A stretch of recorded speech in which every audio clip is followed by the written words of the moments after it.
Bienvenidos a la arquitectura del pecado corporativo. Tomen asiento en la penumbra, porque hoy vamos a analizar un plano que no se trazó con tinta, sino con la sed de una nación entera. Si observan desde el cielo las grandes capitales del mundo, verán una mancha roja que se extiende como una red capilar sobre la superficie del planeta. No es sangre, aunque a veces lo parezca. Es el color de un imperio líquido que ha logrado lo que ningún ejército en la historia pudo: estar presente en cada hogar, en cada mesa y en cada altar, sin haber disparado un solo fusil. Pero toda arquitectura de poder tiene un punto ciego, una grieta donde la pintura blanca de la publicidad se descascara para revelar el óxido y el horror que sostienen la estructura. Hoy vamos a entrar en los cimientos de ese trono.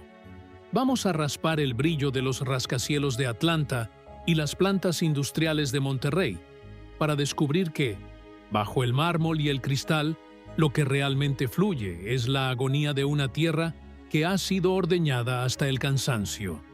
Si viajan al sur, allí donde la selva de Chiapas debería respirar humedad y vida, se encontrarán con una ironía sangrienta que desafía toda lógica humana.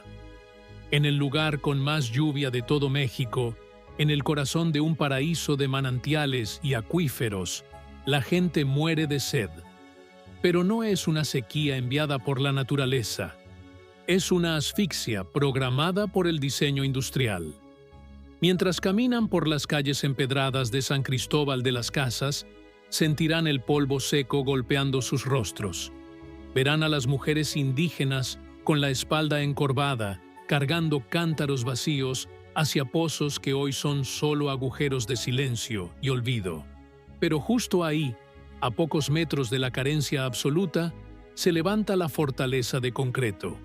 Es una planta embotelladora impecable, una estructura de acero inoxidable y vidrio que brilla bajo el sol con una arrogancia casi divina. Es una arquitectura de extracción, donde el muro de la fábrica no solo separa la propiedad privada, sino que separa físicamente la vida de la muerte. Esa planta es una jeringa industrial clavada en el pulmón de la tierra, extrayendo millones de litros de agua pura cada día para transformarla en un veneno dulce y oscuro, mientras el pueblo que vive sobre ese acuífero tiene que mendigar una gota para sobrevivir. Para entender cómo llegamos a este altar de la sed, debemos retroceder a un pasado donde el pecado no se medía en litros, sino en promesas médicas. La historia de este imperio comenzó en una farmacia de Georgia, en un Estados Unidos que aún se lamía las heridas de una guerra civil. John Pemberton, un farmacéutico adicto a la morfina, no buscaba refrescar al mundo. Buscaba una cura para su propio dolor, una arquitectura química que le permitiera escapar de su propia decadencia. Lo que mezcló en su caldera de bronce no fue una bebida, fue un diseño de adicción. La fórmula original, saturada de cocaína y nuez de cola, fue el primer plano de una catedral que hoy domina el globo. Pemberton murió en la miseria, pero su creación ya había aprendido a caminar sola, devorando a sus creadores y transformándose en un diseño de dominación que entendió una verdad fundamental. Para poseer a un hombre por completo, primero debes poseer su necesidad más básica. Debes ser el dueño del agua que corre por sus venas. La fachada de esta corporación es, quizá, el trabajo de diseño más exitoso de la humanidad. Han gastado miles de millones de dólares en pintar una realidad paralela, donde su logotipo rojo es sinónimo de familia, de Navidad, de felicidad y de unidad. Pero esa pintura blanca esconde una arquitectura del despojo que ha operado en las sombras de la geopolítica durante más de un siglo. Desde los despachos de Atlanta, se han diseñado estrategias para infiltrarse en los gobiernos, para reescribir las leyes del agua y para asegurar que la infraestructura de una nación entera trabaje para alimentar la sed de la empresa antes que la sed de su gente.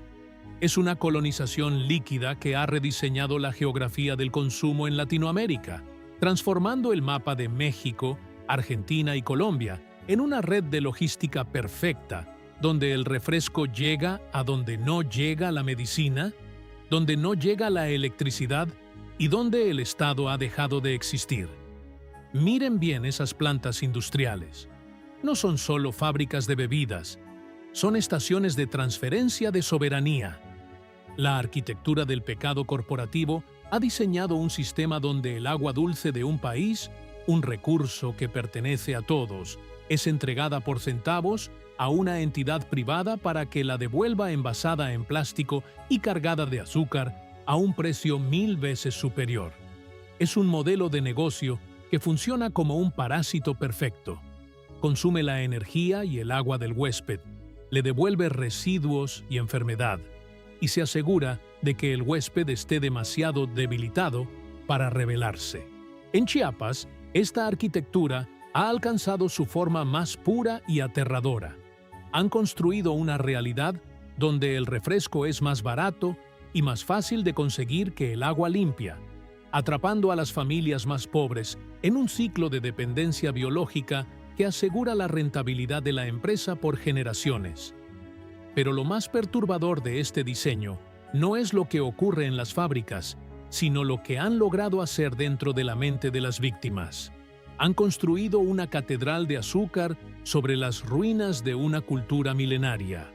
Han logrado algo que ningún ejército conquistador pudo antes: entrar en el espacio más íntimo de la fe humana para reclamarlo como propio.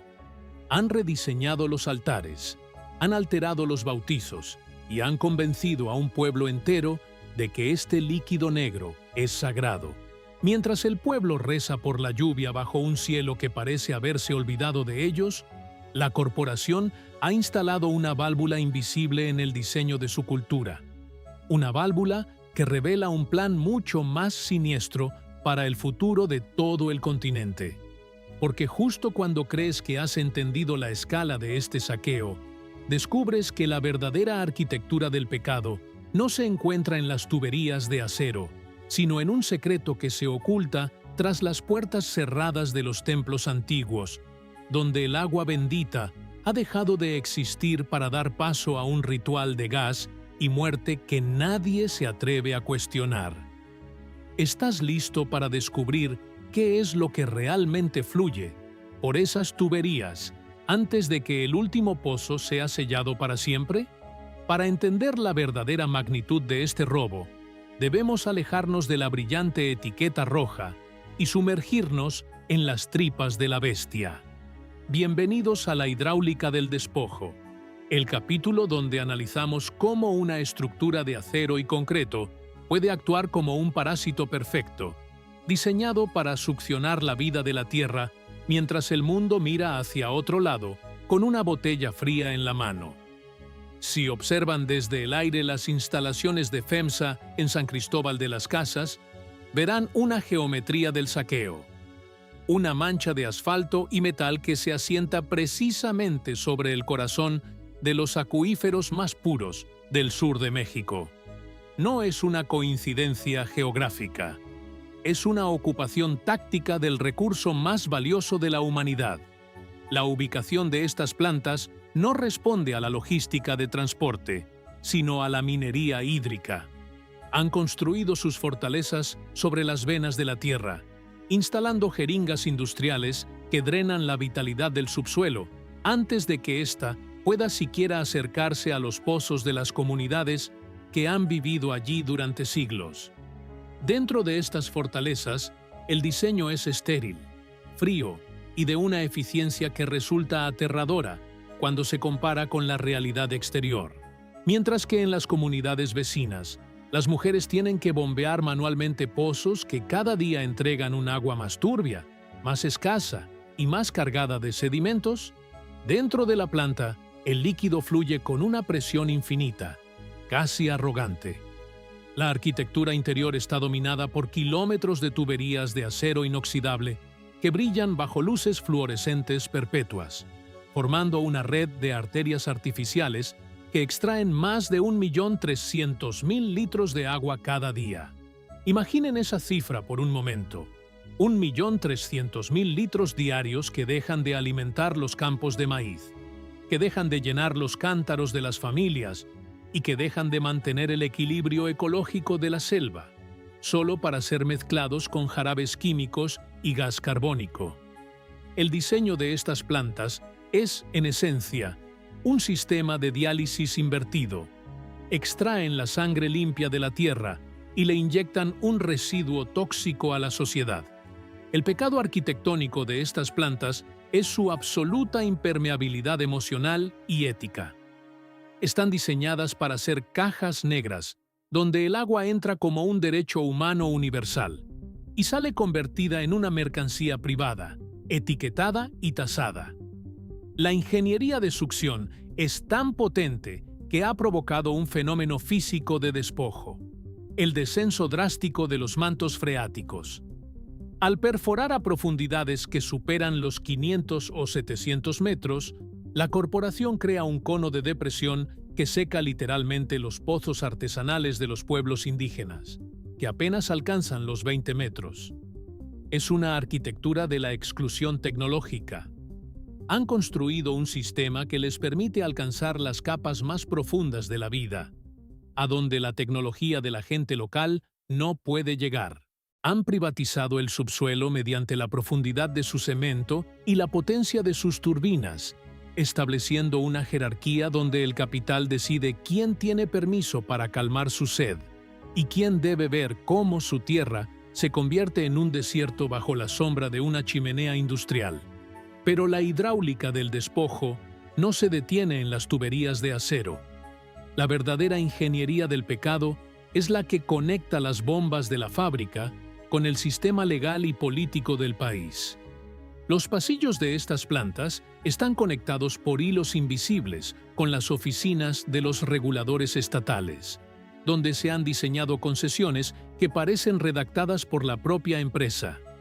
En México, la arquitectura legal permite que esta corporación pague una miseria, apenas unos centavos, por cada millar de litros de agua extraída, mientras que la gente del pueblo, si tiene la suerte de tener agua en el grifo, paga tarifas desproporcionadas por un servicio intermitente y contaminado. Es una arquitectura de complicidad, donde el concreto de la fábrica está sellado con contratos de décadas de duración, blindados contra la voluntad popular y contra las sequías más severas. El diseño de la planta incluye también sus despachos de abogados, que actúan como válvulas de presión para silenciar cualquier intento de reforma o de recuperación del recurso. La fábrica no solo consume agua, consume la soberanía de un pueblo para asegurar que sus máquinas nunca dejen de girar. Lo que hace que este diseño sea verdaderamente perverso es el contraste visual que genera en el paisaje humano de Chiapas. Afuera de las rejas electrificadas, el escenario es de un marrón polvoriento, de rostros surcados por la angustia y de niños que ya no saben lo que es beber agua pura de un manantial. Adentro, el agua se desperdicia en procesos de limpieza de maquinaria, en el riego de jardines ornamentales privados y en el enfriamiento de sistemas de producción que trabajan las 24 horas del día. Es el pecado del exceso obsceno frente a la carencia extrema, una arquitectura que ha convertido la hidratación en una cruel división de clases sociales. En el sur de México, tu valor como ser humano se mide por la cantidad de líquido embotellado que puedes comprar, y la corporación se ha encargado de que, por diseño, su veneno oscuro sea la única opción disponible, eliminando cualquier competencia del agua pública mediante el abandono sistemático de la infraestructura municipal. Sin embargo, hay una pieza de esta maquinaria que es aún más oscura que la succión física del agua. Para que este robo fuera perfecto y sostenible en el tiempo, la empresa necesitaba que el pueblo no solo perdiera su recurso, sino que perdiera su voluntad de recuperarlo.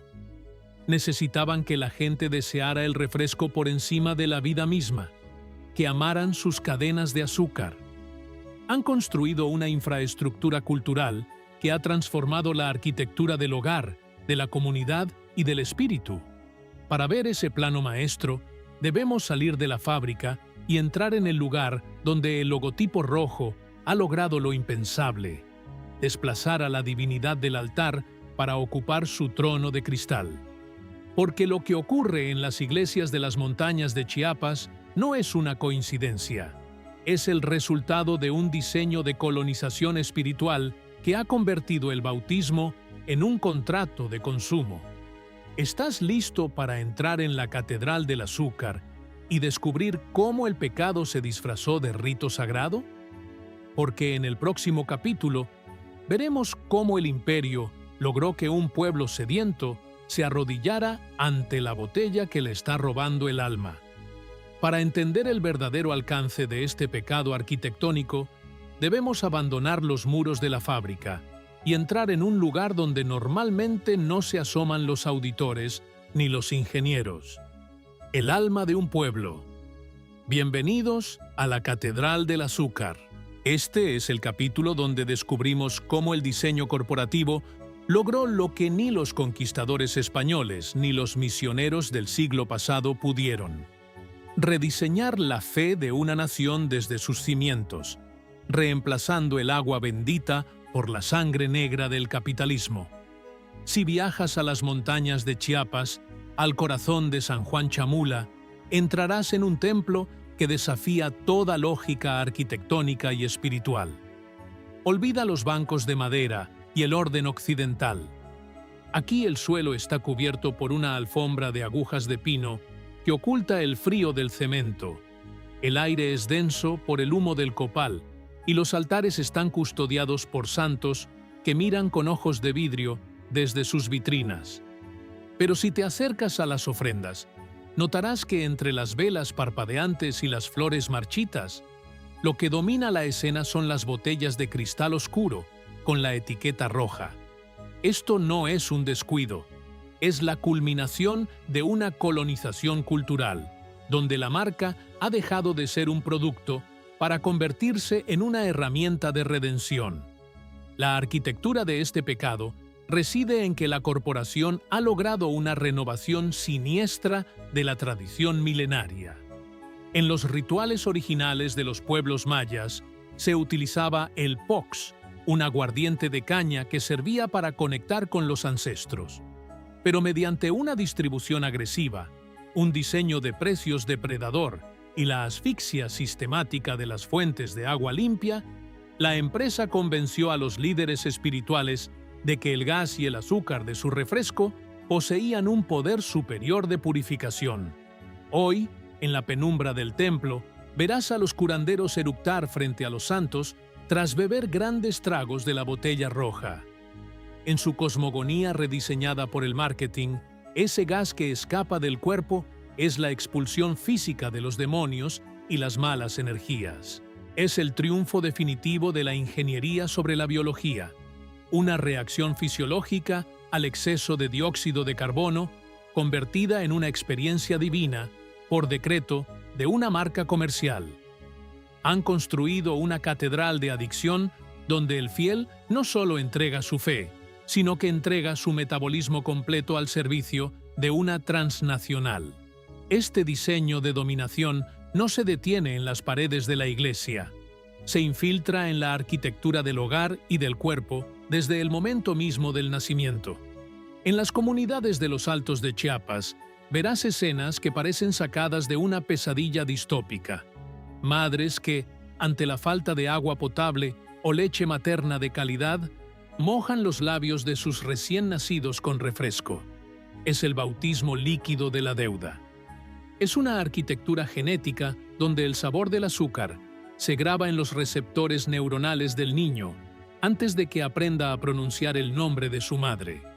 La corporación ha diseñado un futuro de clientes cautivos antes de que estos tengan conciencia de su propia existencia.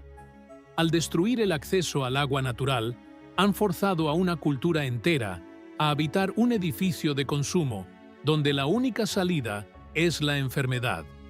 Han reemplazado la leche y el agua por una mezcla de jarabe de maíz que asegura que el cuerpo del habitante de Chiapas sea literalmente una construcción química de la propia empresa. Pero toda catedral tiene sus catacumbas, y las de la Catedral del Azúcar están llenas de cuerpos que la arquitectura de la felicidad prefiere ignorar.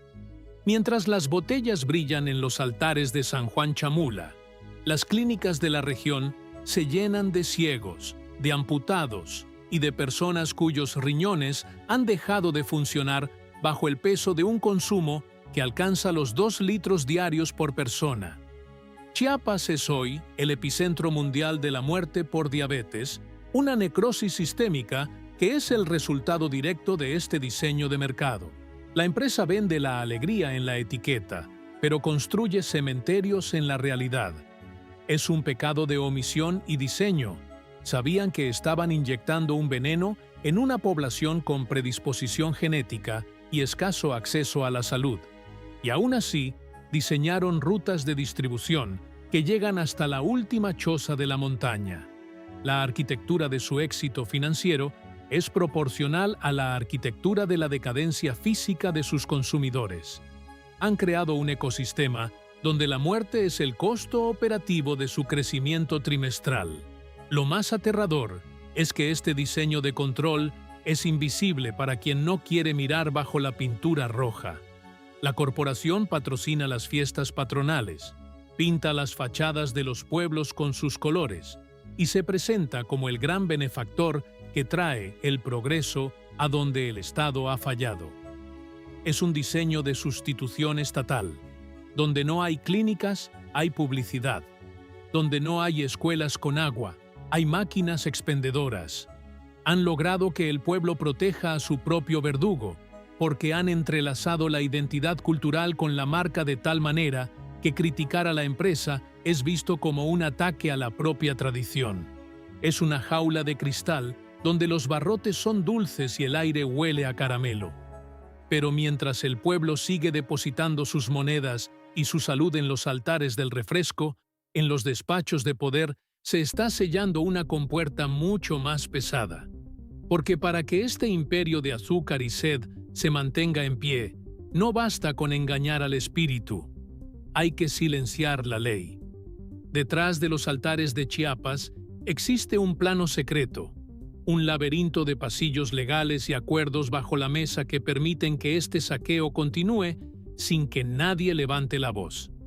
Mientras nosotros miramos las botellas en el templo, los ingenieros del sistema han construido una estructura de omisión que protege los acuíferos de la justicia. Hay un rincón oscuro en esta arquitectura, donde el agua deja de ser un derecho y se convierte en un secreto de Estado, un lugar donde el silencio es más profundo que el pozo más hondo de la fábrica. ¿Estás listo para entrar en los sótanos de la política mexicana y descubrir quiénes son los arquitectos que firmaron la sentencia de muerte de los manantiales de Chiapas? Porque el próximo capítulo nos llevará al acuífero del silencio, donde descubriremos que el verdadero precio del agua no se paga en la caja de una tienda, sino con la traición de quienes juraron protegerla. Para que las máquinas de acero inoxidable nunca dejen de zumbar, para que la jeringa industrial siga succionando la sangre de la tierra sin ser molestada, hace falta algo más que ingeniería hidráulica. Hace falta una arquitectura de silencio legal. Bienvenidos a los sótanos del poder, el lugar donde los planos de la fábrica se mezclan con los sellos del Estado para diseñar un laberinto donde el agua deja de ser un derecho y se convierte en un secreto de oficina. Si la planta embotelladora es el cuerpo del pecado, las leyes de aguas nacionales son su armadura, una estructura invisible diseñada en despachos climatizados para asegurar que, mientras el pueblo se seca, el imperio siga hidratando sus cuentas bancarias. La fachada de esta arquitectura legal es la democracia, pero si raspamos el barniz de los discursos oficiales, lo que encontramos es la herrumbre de la traición más grande que ha sufrido el suelo mexicano. Para entender el acuífero del silencio, debemos mirar hacia atrás, hacia la década de los 90, cuando se pavimentó el camino para la invasión total. Fue entonces cuando se diseñaron las leyes que permitieron que el agua dulce, el tesoro más sagrado de la nación, fuera tratada como una simple mercancía industrial. Pero la pieza maestra de este diseño de poder no fue una ley, sino un hombre, una puerta giratoria perfecta que conecta directamente la oficina del CEO con la silla presidencial. Imaginen los pasillos del Palacio Nacional convertidos en una extensión de la logística de Atlanta. Vicente Fox, el hombre que pasó de dirigir los camiones rojos de Coca-Cola en México a dirigir el destino de la nación entera, es el arquitecto supremo de este capítulo. Bajo su sombra, la corporación no solo obtuvo permisos, obtuvo el diseño de un sistema donde el agua bendita de los acuíferos de Chiapas fue entregada en bandejas de plata por centavos, mientras el pueblo pagaba con su vida. Es la arquitectura de la puerta giratoria. Entran ejecutivos y salen funcionarios, borrando la línea que separa el bienestar público de la rentabilidad privada, sellando el destino de los manantiales con la frialdad de una hoja de cálculo. Este acuífero del silencio se sostiene sobre una base de omisión deliberada. La arquitectura del sistema está diseñada para que nadie sepa cuánto se extrae realmente. No hay medidores en las bocas de los pozos profundos que la gente pueda auditar. Solo hay informes firmados por la propia empresa, que el Estado acepta sin pestañear. Han construido un túnel de opacidad donde la verdad se pierde entre cláusulas de confidencialidad y contratos de concesión que duran décadas, blindados contra cualquier intento de rebelión social. Es un diseño donde el silencio es el cemento que mantiene unidos los ladrillos del despojo, una estructura insonorizada donde los gritos de protesta de las comunidades indígenas nunca llegan a los oídos de quienes firman los cheques en la capital. Miren los archivos de la Comisión Nacional del Agua. Verán una arquitectura de negligencia programada. Mientras a un campesino se le niega el permiso para excavar un pozo de 10 metros para salvar su cosecha, a la corporación se le otorgan profundidades abismales para vaciar el subsuelo. Es una geometría de la injusticia. Han diseñado un plano donde el tamaño de tu cuenta bancaria determina la profundidad de tu derecho a existir. En los sótanos de la burocracia, han construido un sistema de tuberías legales que succionan la soberanía de Chiapas, transformando la riqueza natural del país en un dividendo que viaja directamente a los bolsillos de inversores que nunca han sentido el calor del sol agrietando la tierra de un campo mexicano.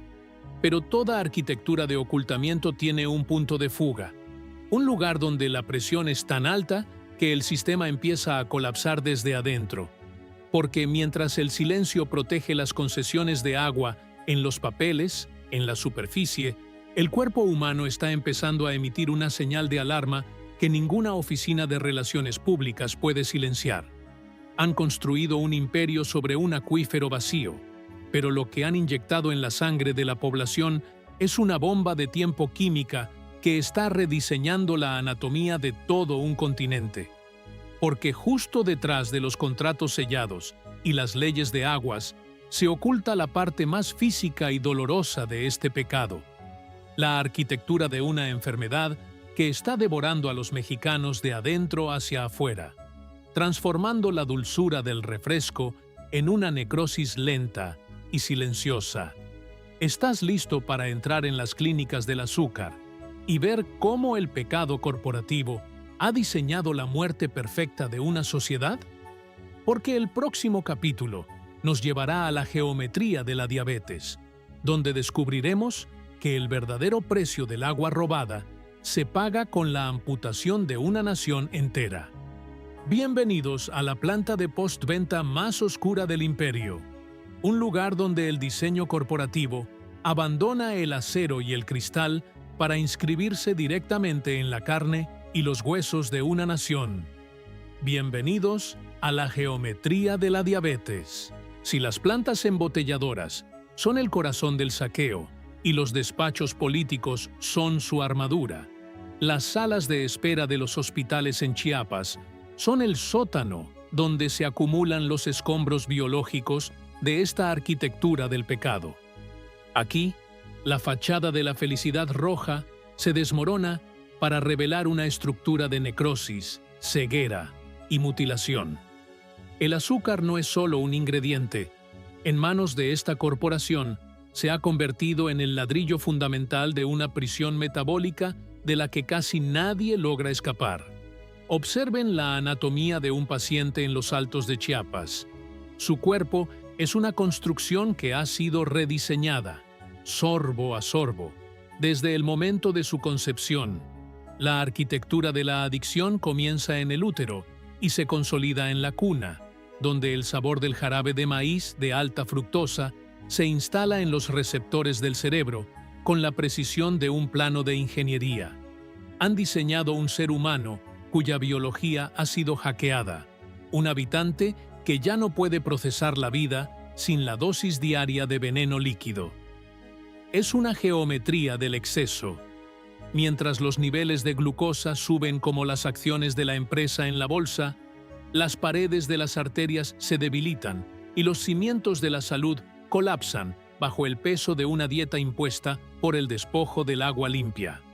Caminen por los pasillos de una clínica pública en San Cristóbal de las Casas.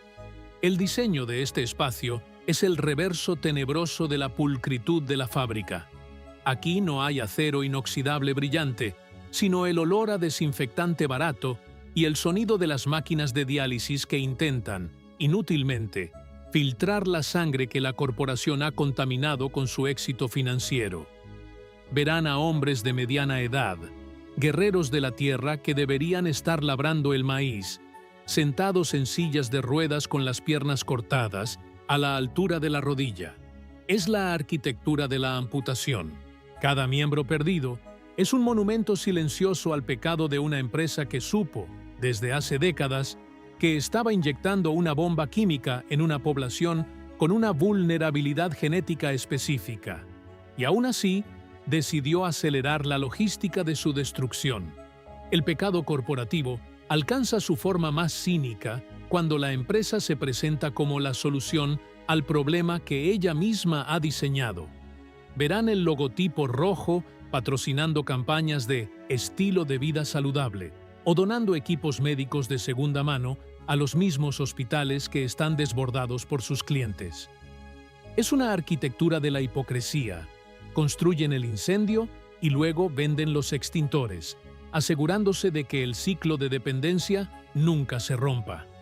Han convertido la enfermedad en un mercado secundario de rentabilidad, donde el paciente diabético es un activo a largo plazo que consumirá medicamentos, prótesis y servicios de salud, hasta que su cuerpo, finalmente, se rinda ante la presión del azúcar.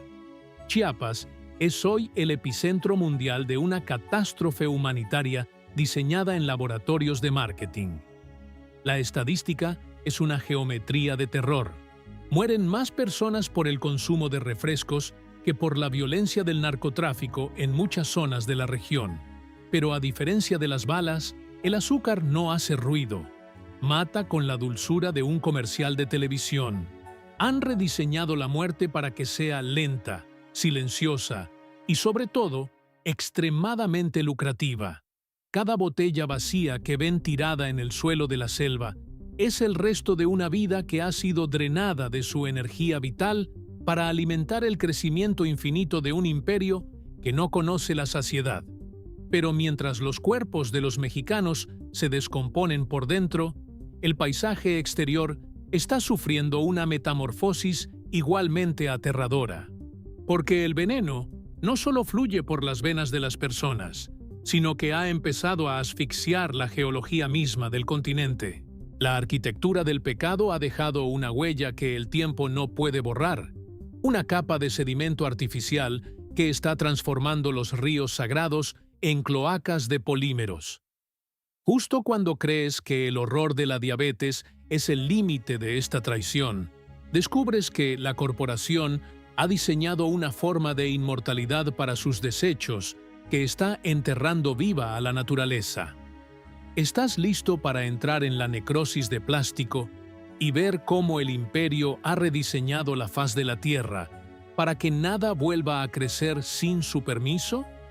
Porque el próximo capítulo nos llevará a un desierto de botellas, donde descubriremos que el pecado de la corporación es literalmente eterno. Bienvenidos a la necrópolis del polímero, el capítulo donde la arquitectura del pecado abandona la escala humana para inscribirse en la geología misma del planeta. Si las plantas industriales son el corazón del saqueo y los hospitales son el sótano de la enfermedad, el paisaje de Latinoamérica es hoy el vertedero de una inmortalidad sintética que ninguna plegaria puede disolver. El diseño de esta corporación no termina cuando el líquido toca tus labios. Ese es solo el inicio de una arquitectura del desecho que ha sido calculada para durar siglos después de que tu cuerpo haya vuelto al polvo. El pecado corporativo ha diseñado un exoesqueleto para su veneno, una piel de plástico transparente que hoy envuelve los ríos, las selvas y las costas de todo un continente, transformando la naturaleza en un monumento eterno a la avaricia de un solo logotipo. Observen la superficie de los ríos sagrados de Chiapas.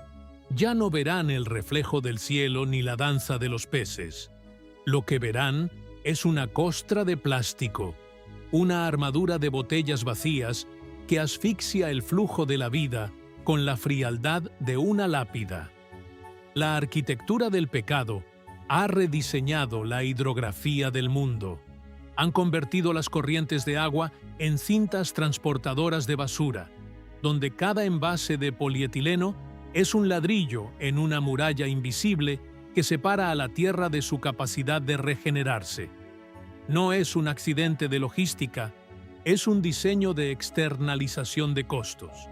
La empresa decidió, en sus despachos de alta ingeniería, que el costo de gestionar sus residuos era un peso que debían cargar los ríos, los océanos y los pulmones de los más pobres, mientras ellos seguían imprimiendo dividendos sobre papel limpio. Esta necrosis de plástico es una estructura de ocupación permanente. El diseño de la botella de PET es la perfección de la crueldad industrial, un material que se produce en segundos, se consume en minutos, pero tarda 500 años en desaparecer. Es una herencia maldita que la corporación ha dejado grabada en el ADN del paisaje. Caminen por las playas del Caribe o las montañas de los Andes y encontrarán el rastro rojo y blanco incrustado en la arena y la roca. Es una arqueología del consumo donde el estrato geológico de nuestra era no será la piedra ni el fósil, sino el polímero degradado de una marca de refrescos. Han diseñado una forma de presencia absoluta. Incluso cuando la empresa desaparezca, su basura seguirá habitando el mundo como un fantasma que se niega a descansar, recordándole a las generaciones futuras que su hogar fue sacrificado en el altar de una conveniencia efímera. El cinismo de esta arquitectura alcanza su punto más alto en la fachada del reciclaje. Verán los anuncios brillantes, las campañas de Mundo sin residuos y los logotipos verdes que intentan ocultar la mancha de petróleo de su producción. Es una arquitectura de la simulación. Construyen una narrativa de responsabilidad mientras aumentan la producción de plástico virgen cada año, sabiendo perfectamente que menos del 10% de sus envases volverá a entrar en la cadena de producción. Han diseñado un laberinto moral donde el consumidor es el culpable de la suciedad, mientras la fábrica sigue escupiendo miles de botellas por minuto. Es la estética del lavado de cara. Pintan de verde las paredes de un edificio que por dentro está lleno de lodo y desperdicio, convenciendo al mundo de que la solución al incendio es comprarles más gasolina.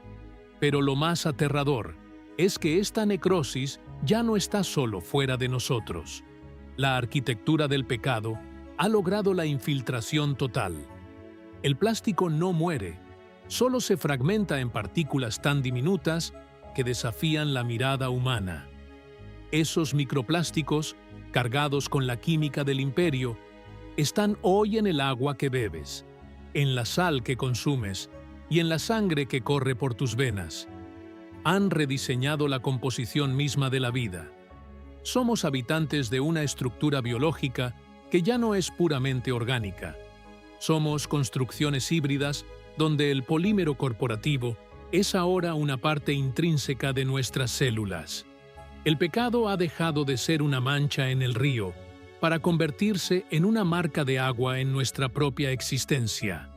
Sin embargo, en medio de este desierto de plástico y sed, en el lugar donde el concreto parecía haber ganado la batalla definitiva contra el barro, algo ha empezado a agrietarse. Porque la arquitectura del despojo ha subestimado la memoria de la tierra y la rabia de los que no tienen nada que perder. En las sombras de las montañas de Chiapas y en los barrios olvidados de las metrópolis, ha surgido una estructura que no figura en los planos de la corporación. Es una arquitectura de resistencia hecha de manos callosas y de voces que se niegan a ser silenciadas por el azúcar. El imperio cree que su trono es eterno, pero no ha visto el ejército de barro que se está formando en los límites de su propiedad. ¿Estás listo para entrar en la trinchera de los que decidieron cerrar el grifo al gigante? Porque el próximo capítulo nos llevará a la resistencia de barro, donde descubriremos que el cemento de la dictadura líquida es mucho más frágil de lo que los señores del azúcar quieren admitir. Bienvenidos a la trinchera del barro, el capítulo donde la arquitectura del concreto empieza a agrietarse bajo la presión de lo que no se puede comprar. Si las plantas industriales son fortalezas de acero y los despachos políticos son búnkeres de papel, la resistencia es una estructura de tierra, sudor y memoria que se levanta en los márgenes del imperio. Durante décadas, los señores del azúcar creyeron que su diseño de dominación era perfecto, que habían sellado todas las salidas y que el pueblo de Chiapas se limitaría a morir de sed en silencio. Pero olvidaron una ley fundamental de la física y de la historia. El agua siempre encuentra una grieta, y cuando la presión es suficiente, incluso el concreto más grueso termina por estallar. Hoy vamos a analizar la arquitectura de la rebelión, una construcción hecha de manos callosas que han decidido que el líquido de la vida no puede tener un código de barras. Observen las barricadas que se levantan frente a las rejas de la embotelladora. No son estructuras de alta ingeniería, son amontonamientos de piedras, palos y cuerpos que han dicho basta. Es la arquitectura del límite. En San Cristóbal de las Casas, los habitantes han aprendido que su supervivencia depende de su capacidad para interrumpir el flujo del saqueo. Han rodeado las fortalezas rojas, han bloqueado los camiones que transportan el veneno y han señalado con el dedo al gigante que se esconde tras los muros. Es una estética de la confrontación donde el adobe, humilde y ancestral, se enfrenta al acero inoxidable. El barro representa la conexión con la tierra, la humedad que se niega a ser privatizada, mientras que el acero representa la frialdad de una cuenta de ahorros que no conoce de fronteras ni de compasión. El pecado de la corporación fue su arrogancia arquitectónica. Creyeron que podían construir un edificio de impunidad que duraría 1000 años, pero no contaron con que el suelo sobre el que se asientan tiene memoria. La resistencia ha diseñado su propia red de inteligencia, una cartografía de la dignidad, donde las comunidades indígenas han empezado a mapear sus propios acuíferos, a proteger sus manantiales con guardias comunitarias y a reconstruir los sistemas de agua pública que el Estado dejó morir para favorecer a la empresa. Es una arquitectura de reconstrucción. Están pegando los pedazos de una sociedad que fue fragmentada por el azúcar, recuperando la soberanía gota a gota. Han entendido que para derribar el trono de la sed, primero hay que dejar de alimentar su maquinaria con sus propias monedas y su propio silencio. Miren los rostros de quienes encabezan las marchas. Son los arquitectos de la esperanza en medio de una necrópolis de plástico. No tienen títulos universitarios en ingeniería hidráulica, pero conocen el lenguaje del agua mejor que cualquier CEO de Atlanta. Saben cuándo el río está enfermo, saben dónde el pozo ha dejado de latir y saben que el culpable tiene un nombre y una dirección. Su diseño de protesta es una estructura de transparencia que obliga al mundo a mirar lo que ocurre en los rincones olvidados de México. Han roto el cristal de la publicidad engañosa, han arrancado la pintura roja de las fachadas y han mostrado al mundo la herrumbre de los riñones destruidos y la sangre de los que fueron silenciados por defender un manantial. Es una arquitectura de la verdad que está erosionando los cimientos de la credibilidad corporativa a nivel global. Pero este diseño de resistencia es peligroso. El imperio no se queda de brazos cruzados mientras su trono se tambalea. La arquitectura de la represión ha entrado en juego, con grupos de choque, amenazas legales y una vigilancia que intenta asfixiar el movimiento desde adentro. Han intentado comprar a los líderes, han intentado dividir a las comunidades y han intentado rediseñar la narrativa para presentar a los protectores del agua como enemigos del progreso. Es una guerra de estructuras, la estructura del miedo contra la estructura de la dignidad. En las calles de Chiapas se está librando una batalla arquitectónica por el futuro del continente, donde cada grito es un ladrillo que cae del muro de la opresión y cada botella rechazada es una grieta más en la balsa de salvación de la empresa. Sin embargo, justo cuando la resistencia parece haber logrado su victoria más importante, cuando los grifos comunitarios vuelven a soltar agua clara y el gigante parece retroceder hacia sus sombras de cristal, descubrimos que el pecado tiene una última planta, un ático de depravación que nadie se atrevió a explorar hasta ahora, porque el diseño del imperio no solo contemplaba el control del agua y del azúcar, sino que guardaba un plano final para el día en que la humanidad se diera cuenta del engaño. Un plano que revela que el verdadero objetivo de la dictadura líquida nunca fue solo el dinero, sino algo mucho más profundo y definitivo que está a punto de ser activado. ¿Estás listo para el último trago? Porque en el cierre de esta investigación vamos a subir al nivel más alto del trono de la sed para descubrir la trampa final que la corporación ha dejado preparada para el fin de los tiempos. Bienvenidos al ático del imperio, el nivel más alto de la arquitectura del pecado, donde el aire es frío y la vista alcanza a ver el colapso de las naciones que han sido drenadas hasta la última gota. Hemos recorrido los sótanos de la ley, las naves industriales de la succión y los altares de la fe azucarada, pero aquí, en la cima del trono de la sed, el plano final se revela con una claridad aterradora. El diseño definitivo de esta corporación nunca fue venderte una bebida refrescante. Ese fue solo el andamio, la estructura temporal para ocultar la verdadera obra maestra de la dominación. El objetivo final de la dictadura líquida es la propiedad absoluta sobre la escasez. Han construido un mundo donde la supervivencia humana depende de un contrato privado, donde el derecho a la vida ha sido rediseñado como una suscripción mensual que solo ellos pueden proveer. Miren el horizonte desde este ventanal de cristal blindado en Atlanta. Lo que ven no es un mercado, es un asedio. La arquitectura del pecado ha diseñado un futuro de sed programada. Saben que el cambio climático y el agotamiento de los acuíferos son los mejores aliados de sus estados de resultados.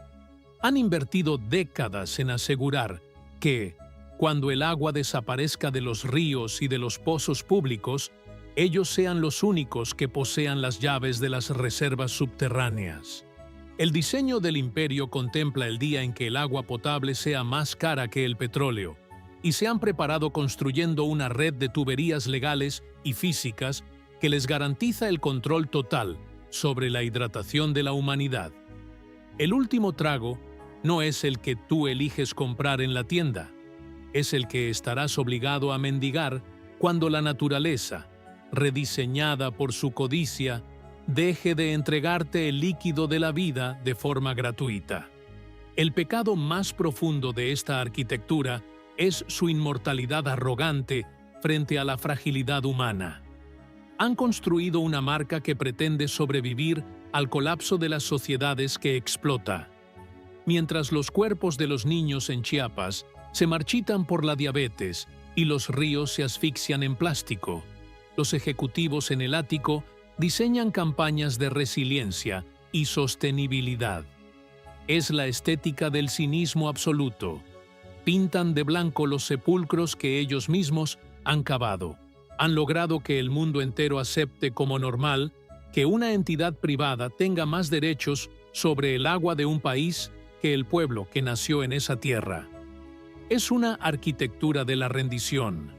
Nos han convencido de que no hay otra forma de habitar el planeta que no sea bajo su sombra roja y blanca, consumiendo su veneno para olvidar que nos están robando el mañana.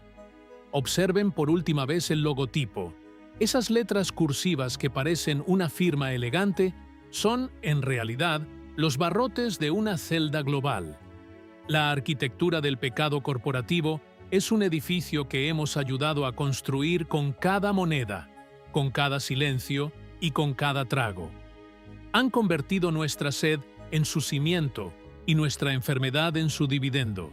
Pero en este ático, donde el silencio es absoluto, se escucha un sonido que los señores del azúcar no pueden ignorar. Es el crujido de los cimientos que empiezan a ceder, porque ninguna estructura, por más poderosa que sea, puede sostenerse eternamente sobre el vacío de una tierra seca y el dolor de un pueblo traicionado. El trono de la sed es un castillo de naipes empapado en jarabe de maíz, y el tiempo de la gravedad está llegando. La pregunta final que queda en el aire de esta catedral de cristal no es si la corporación caerá, sino cuánto de nuestra propia humanidad se llevará con ella cuando colapse. Han diseñado una dependencia tan profunda que el fin de su imperio parece el fin del mundo. Pero afuera, en el barro, la gente está aprendiendo a excavar sus propios pozos, a limpiar sus propios ríos y a recordar que el agua no tiene dueño. El diseño de la resistencia es más antiguo y más fuerte que cualquier plano de ingeniería industrial. El imperio cree que tiene el control de la última válvula, pero se olvidan de que el agua, como la verdad, tiene una forma de filtrarse por las grietas más pequeñas hasta derribar los muros más altos. Ahora, miren hacia su propia nevera. Escuchen el sonido del gas escapando al abrir una botella. Ese no es el sonido de la frescura. Es el suspiro de una tierra que se muere. Es el eco de una ley que se rompe. Y es el latido de un corazón que se detiene en un hospital olvidado de Chiapas. Cada vez que llevas ese líquido negro a tus labios, estás entrando en la arquitectura del pecado. Estás recorriendo sus pasillos de despojo y estás firmando el contrato de tu propia sed futura. El último trago está cerca, y no vendrá en una botella de cristal con una etiqueta roja. Vendrá con el sabor amargo de la realidad, cuando descubras que el trono de la sed ha vaciado el mundo para llenarse los bolsillos. La pregunta es, ¿beberás hasta el final o empezarás a demoler el edificio antes de que el techo caiga sobre todos nosotros? Porque el diseño del fin ya ha comenzado, y la última gota de agua pura está esperando a que decidas de qué lado de la muralla vas a estar cuando el gigante finalmente se desplome.